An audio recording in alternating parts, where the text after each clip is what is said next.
UP से भी बारिश और बाढ़ की डराने वाली तस्वीरें सामने आई हैं। यहाँ पर बागपत और मथुरा में बारिश और बाढ़ ने लोगों के जीवन को खतरे में डाल दिया है। बागपत में मूसलाधार बारिश से पूरा शहर तालाब में बदल गया, जबकि मथुरा में नदी के उफान से बाढ़ का खतरा बढ़ गया है।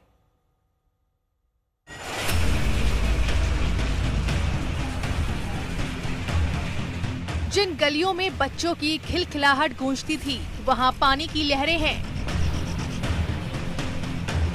जहां बाजारों में रौनक होती थी, वहां सामान तैरता दिख रहा है। जहां लोगों की भीड़ होती थी, वहां सैलाब का प्रवाह है। जल प्रलय जैसी ये तस्वीरें यूपी के बागपत की है, जहां मूसलाधार बारिश के बाद क्या हालात हैं, ये तस्वीरें गवाही दे रही हैं। बागपत में आसमान से गिरती बूंदों ने सब कुछ मिनटों में सड़कों को दरिया बना दिया। गलियों में पानी, बाजारों में जल भराव और गाड़ियों की रफ्तार, सब कुछ थम गया।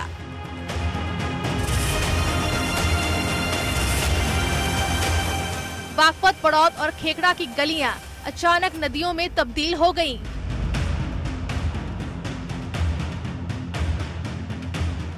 बाजारों की रौनक जल भराव में डूब चुकी थी। दुकानों में पानी घुस चुका था और लोगों के घरों तक रास्ते बंद हो चुके थे। यूपी के कई जिलों में बारिश और उफनती नदियों ने हाल बेहाल कर रखा है। अब मथुरा की तस्वीरें देखिए। कृष्ण नगरी पर संकट के बादल मंडरा रहे हैं। यमुना मैया अपने उफान पर हैं। मथुरा की पवित्र भूमि, जहां हर दिन श्रद्धा और भक्ति की गूंज सुनाई देती थी, वहां अब डर और दहशत का माहौल है।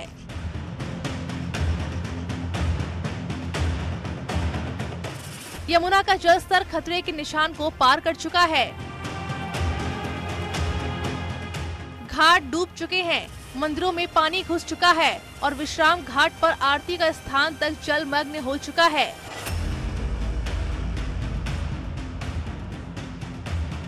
हरियाणा और दिल्ली के ओखला बैराज से छोड़े गए पानी ने यमुना में विकराल रूप ले लिया है। स्थिति की गंभीरता को देखते हुए प्रशासन ने घाटों पर गोताखोरों की टीमें तैनात कर दी हैं। 24 घंटे निगरानी की जा रही है। जो हमारे जनपद के यमुना के तीनों तहसीलों छाता, सदर और महावन के निचले स्तर के जो गांव हैं, वहाँ विशेष सतर्कता बरती जा रही। नायब तहसीलदार, एसडीएम सबको गांव आवंटित कर दिए गए हैं। हमारे यद्यपि कुछ ही गांव हैं जो यमुना के आसपास हैं, जिनमें वार्निंग लेवल से ऊपर जाने पर बाढ़ से प्रभावित होते हैं। उन सभी गांवों में कुल मिला के हमने 40 बाढ़ चौकियां और 25 शेल्टर होम बना रखे हैं। यदि आवश्यकता पड़ती है तो हम उनमें लोगों को शिफ्ट भी करेंगे और जो भी आवश्यक चीजें हैं उनको वितरित कराई जाएंगी।